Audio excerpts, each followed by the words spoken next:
The intersection of two sets, this is the intersection symbol, is itself a set. And what does that set contain? It contains any element that's in both. So it does not contain 2, 2's not in both. It does contain 4, 4 is in both. And it does contain 16, 16's in both. And that's all we need to check, because we've checked each of these three, and nothing else can be in the intersection. We don't have to come over here and check 256, because 256 isn't over here.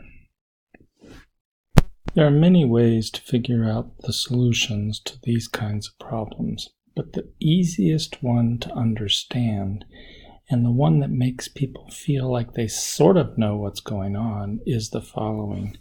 To take the first inequality and graph it, and so we want everything smaller than -1.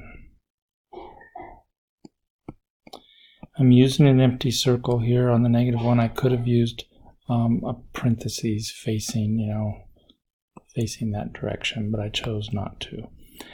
Then, secondly, on a number line that's lined up and oriented in the same fashion, we put x is greater than 4. So that's all the stuff that's bigger than 4. And if this was the word and, then we would have to find numbers that are in both shaded parts, and there aren't any. So if this was and, the intersection would be empty, but it's or. And so what we do is we find the points that are shaded in either one or both. Well, these points are shaded in the second one, and these points are shaded in the first one. So we kind of sandwich these two together on an OR statement, and it's everything that's in either one. That's how ORs and unions work. And so this is a picture. It's a legitimate, good picture of this OR statement and its solutions. There is another way to write this picture. It's the same. I don't care which you use. Some people like this better. Instead of the empty circle, you could use parentheses. That is only helpful if you're heading for interval notation. So if you want to write this in interval notation, this goes left forever, and it goes up to -1 and does not include -1. This goes right forever, and it ends at 4 and doesn't include 4. And now these two have to be put together, and is the wrong thing. What we need is a union. We need an OR, a union symbol. So this would be the interval notation. It's kind of two intervals union together, and this would be a graph. These two would be graphs. So much like the last problem, I take the first inequality and I get t by itself on the left-hand side, so I have t is greater than 4. I take the second inequality and I get t by itself on the left-hand side, and I have t is less than or equal to 8, so I'm going to graph those. T is greater than 4 is everything to the right of 4. T is less than or equal to 8 includes 8 because of the or equal to sign, and it's everything here.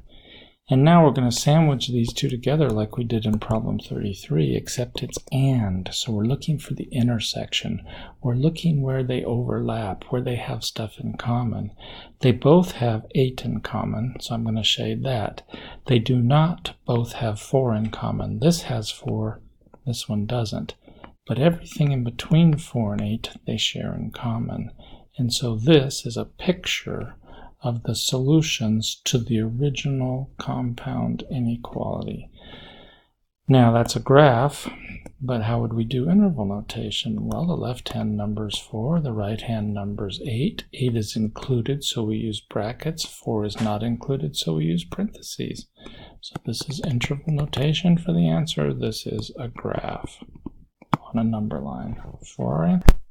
The directions here ask us to find the domain of the function f, and many people, many of my students, look at this and think, what in the world does this have to do with anything? Because they never really understood domain very well in the first place. And the reason is, we're beginners at this, and we don't understand domain very well in the first place. The domain are the numbers that you can put in here, right here, for x, and do the work. Well, you can theoretically, you can multiply any number by 2, and you can take any number away from 8. but you can't take the square root of any number. All you know how to take the square root of are 0 and positives. And so what that means is for you to do this work, theoretically, that 8 minus 2x has to be greater than or possibly equal to 0. This can never be a negative that you're taking the square root of. So when they ask you for the domain of a function, you have to bring some knowledge about arithmetic. What are the problems in doing this arithmetic? The problems are when the thing inside the root symbol, the square root symbol, is negative.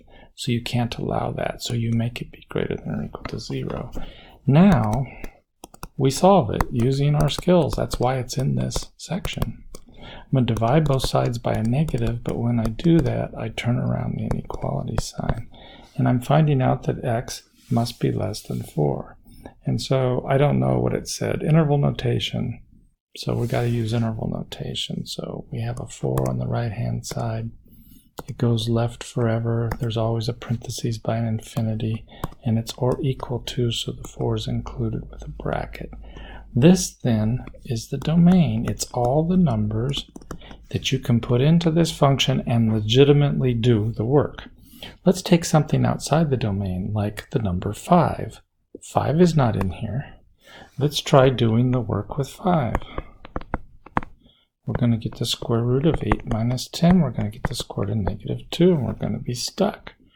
Eventually, if you took enough math, you'd figure out a way that we can deal with this symbol, but it really doesn't involve calculating it to like a decimal number. We have to invent a bunch of weird things. And so the truth is, in a very real way, we can't take the square root of a negative number.